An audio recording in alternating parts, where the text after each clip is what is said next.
अस्सलाम वालेकुम viewers, welcome to in house delight. उम्मीद है आप सब खैरियत से होंगे। आज मैं आपके लिए लेकर आई हूँ विंटर की एक बहुत ही स्पेशल और मज़ेदार सी डिश, फ़िश करी, यानी कि फ़िश का सालन। बहुत ही मज़ेदार बनता है। इसको हम बॉइल्ड राइस के साथ बनाएंगे। बहुत ही लोगों का फेवरेट होता है। बहुत ईजी इसकी रेसिपी आपके साथ शेयर करूँगी। यहाँ मैंने ली है फ़िश, तकरीबन 1.5 किलो है, 1.5 kg। इसको मैंने अच्छी तरह से पहले लहसुन और नमक को पानी में ब्लेंड करके अच्छी तरह से उसका पेस्ट इसके ऊपर लगा दिया और 2 घंटे पड़ा रहने दिया। उसके बाद मैंने इसको अच्छी तरह से वॉश करके ड्राई कर लिया है। इसको इसी तरह लहसुन के पेस्ट और नमक के साथ आप भी रखा करें, क्योंकि जो इसकी शान होती है, जो इसमें स्मेल होती है, वो निकल जाती है और बहुत ही मज़ेदार बनती है। अब फ़िश करी बनाने के लिए सबसे पहले हम अपनी फ़िश को फ्राई करेंगे। जी व्यूअर्स, यहाँ मैंने ऑयल लिया है, काफ़ी अच्छी तरह से गर्म हो गया है। इसमें हम अपनी फ़िश को फ्राई करेंगे। फ़िश के ऊपर हमने कुछ भी नहीं लगाना, सिंपल हम इसको फ्राई करेंगे। फ्राई की हुई फ़िश का शोरबे के अंदर बहुत ही अच्छा टेस्ट आता है।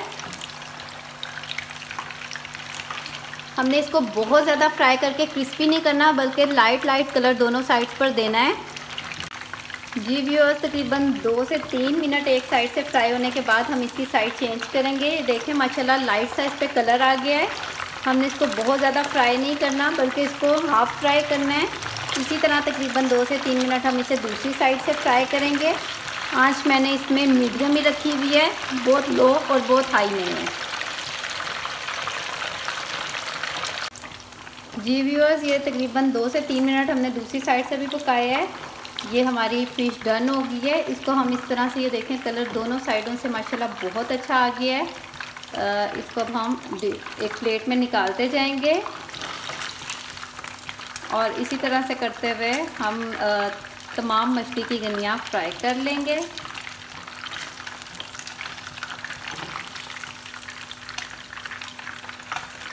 ये देखें माशाल्लाह इसका कलर फ़िश का कितना प्यारा आया है। आपने इसको बहुत ज़्यादा ब्राउन करके क्रिस्पी नहीं करना, क्योंकि अभी ये सालन में भी पकेगी।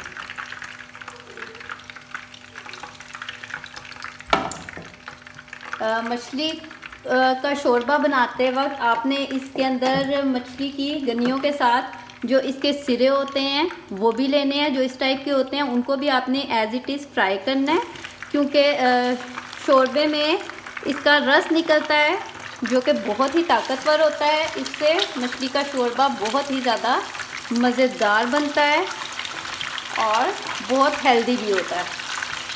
इस तरह करते हुए हम अपनी तमाम गनियाँ और इसके सिरे हम फ्राई कर लेंगे।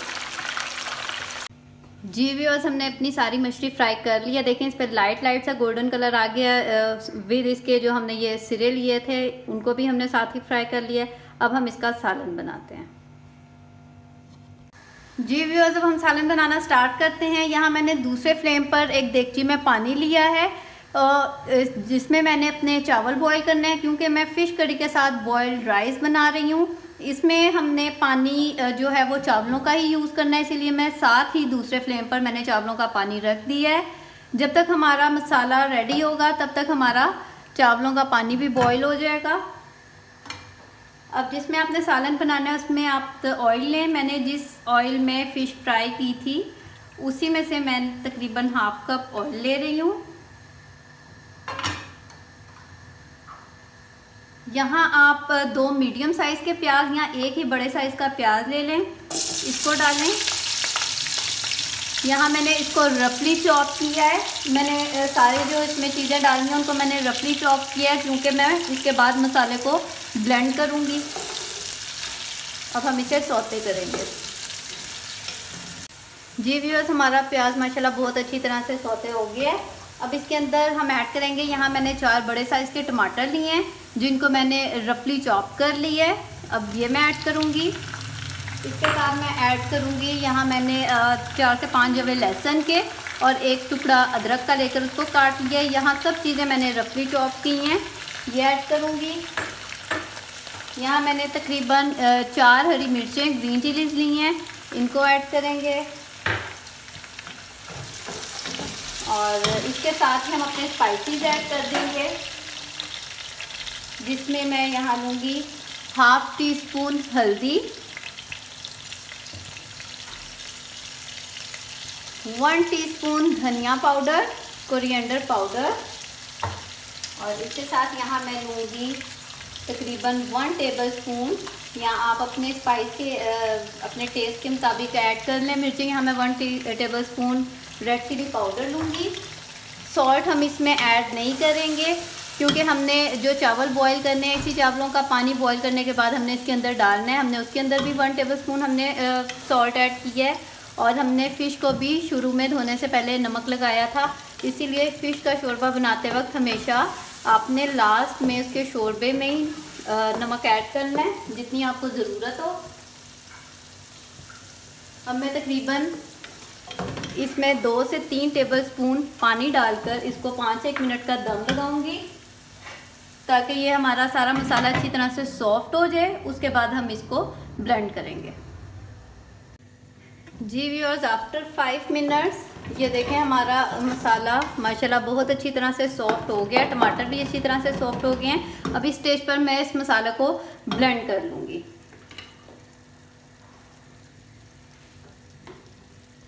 जी व्यूअर्स, यहाँ हमारा मसाला बहुत अच्छी तरह से ब्लेंड हो गया है। अब इस स्टेज पर मैं यहाँ तकरीबन 1/2 टीस्पून अजवाइन डालूँगी। अजवाइन का इसमें लाजमी यूज़ किया करें।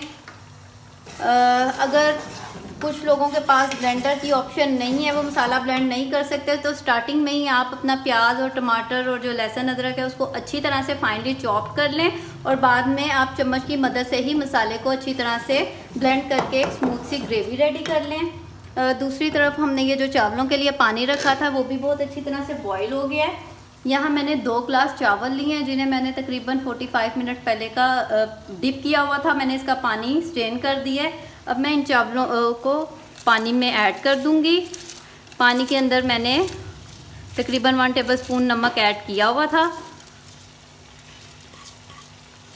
हमने अपने मसाले में नमक ऐड नहीं किया क्योंकि चावल बॉईल होने के बाद जो इसका ये पानी होगा, ये जो पिच होती है इसकी, इसको ही हम अपने शोरबे में ऐड करेंगे। जी व्यूअर्स, थोड़ी सी भुनाई के बाद जब हमारा मसाले में से इस तरह ऑयल निकलना शुरू हो जाएगा, तब आपने अपनी जो ये फ्राई की हुई मछली है इसको आराम से अपने मसाले के अंदर इस तरह रखना है, ताकि अब ये भी मसाले के साथ अच्छी तरह से इसकी भुनाई हो जाए। आपने इसी तरह जो फ़िश कड़ी बनाते हुए किसी खुले बॉटम वाले पैन को यूज़ करना है, या किसी कढ़ाई को यूज़ करें, ताकि ये इस तरह हम इसको फैलाकर इसमें फ़िश रख दें, ऊपर नीचे मत आए, वरना ये इस तरह गनियाँ टूट जाती हैं मसाले को भूनते हुए। और दूसरी तरफ हमारे चावल भी बॉईल हो रहे हैं। जैसे ही वो बॉईल होते हैं तो फिर हम उनका पानी इसके अंदर ऐड करेंगे। आपने इसकी भुनाई करते वक्त कोशिश करें कि चम्मच ज़्यादा ना लगाएं, बल्कि आप अपने पैन को ही हिलाकर इसकी आप भुनाई करेंगे। पहले एक साइड से जब भुनाई हो जाएगी, फिर हम आराम से अपनी मछली को चम्मच के साथ टर्न करके दूसरी तरफ से भी मसाले में अच्छी तरह से भून देंगे। जी व्यूअर्स, ये देखें माशाल्लाह एक साइड से हमारी मछली अच्छी तरह से इसकी भुनाई हो गई है। हमने इसको बिल्कुल चम्मच से नहीं की थी, इसीलिए वो बिल्कुल नहीं टूटी। अब हम इसकी आराम से साइड चेंज कर देंगे, ताकि ये दूसरी तरफ से भी मसाले में अच्छी तरह से इसकी भुनाई हो जाए। जी व्यूअर्स, इसकी मछली की भुनाई करने के बाद हमने इसका फ्लेम ऑफ कर दिया है। अब यहाँ देखें माशाल्लाह हमारे चावल बहुत अच्छी तरह से बॉयल हो गए हैं, ये आप देख सकते हैं, ये बिल्कुल परफेक्ट बॉयल हो गए हैं। अब हम इनको स्टेन करेंगे, लेकिन स्टेन करने के बाद आपने इसका पानी वेस्ट नहीं करना, बल्कि हमने स्टेन करने के बाद वही पानी अपनी मछली के शोरबे में ऐड करना है। जी व्यूअर्स, यहाँ मैंने अपने चावलों को स्टेन कर दिया है। अब मैं इसको तकरीबन 5-1 मिनट का दम लगाऊंगी, और यहाँ मैंने मछली का जो मसाला था उसके नीचे दोबारा से फ्लेम ऑन किया है। अब जो चावल मैंने स्टेन किया उसका ये जो पानी है, इसको मैं मछली के शोरबे के अंदर ऐड करूँगी। इसकी वजह से माशाल्लाह इसका शोरबा बहुत ही थिक और मज़ेदार बनता है। आपने जितना अपनी मछली का शोरबा रखना है, आप उतना उसके अंदर पानी ऐड करें चावलों का। और जो लोग मछली के शोरबे के साथ रोटियां नान खाना पसंद करते हैं, जो चावल बॉईल नहीं करते हैं, वो स्टेज पर इसके अंदर सादा पानी भी ऐड कर सकते हैं। लेकिन अगर आप चावलों के साथ बनाएं तो फिर इसमें सादा पानी बिल्कुल भी ऐड मत करें, बल्कि चावलों का ही पानी ऐड करें। इससे मछली का शोरबा बहुत ही थिक और बहुत ही मज़ेदार बनता है। अब हम इसको तकरीबन 15 मिनट तक लो फ्लेम पर हम इसे पकाएंगे, ताकि अच्छी तरह से जो मछली है वो शोरबे के अंदर जो इसमें थोड़ी सी कसर रह गई है वो भी गल जाए, अच्छी तरह से टेंडर हो जाए और फिर हमारा शोरबा तैयार हो जाएगा। जी व्यूअर्स, आफ्टर 15 मिनट्स अब हम इसके अंदर अपना नमक ऐड करेंगे। इसमें मैं ऐड करूँगी तकरीबन 2 टीस्पून नमक। आप भी अपने टेस्ट के मुताबिक इसके अंदर नमक ऐड करें। इसको अच्छी तरह से इसके अंदर मिक्स कर लें। माशाल्लाह बहुत ही अच्छा इसका शोरबा रेडी हुआ है। व्यूअर्स, लास्ट में इसमें मैं हाफ टी स्पून गरम मसाला ऐड करूँगी और इस स्टेज पर बस अब हम इसका फ्लेम ऑफ कर देंगे। ये देखें आप, माशाल्लाह इसका शोरबा बहुत अच्छी तरह से रेडी हुआ है। जी, ये माशाल्लाह इसका शोरबा बहुत अच्छी तरह से रेडी हो गया है, कलर भी बहुत नाइस आया है। अब हम इसको डिश आउट करते हैं। मज़ेदार से फिश करी बिल्कुल रेडी है, बहुत मज़े की बनती है। ज़रूर ट्राई कीजिएगा, फीडबैक ज़रूर दीजिएगा। मुझे उम्मीद है आपको पसंद आएगी। अगर आपको मेरे चैनल की चीज़ें अच्छी लगती हैं तो उसको लाइक और सब्सक्राइब करना मत भूलें। बेल आइकन का बटन ज़रूर प्रेस किया करें ताकि आइंदा आने वाली हर नई वीडियो की नोटिफिकेशन आपको मिलती रहे। दुआओं में याद रखें। मिलते हैं बहुत जल्द एक बहुत ही अच्छी नई और मज़ेदार सी रेसिपी के साथ। इजाज़त दीजिए। अल्लाह हाफिज़।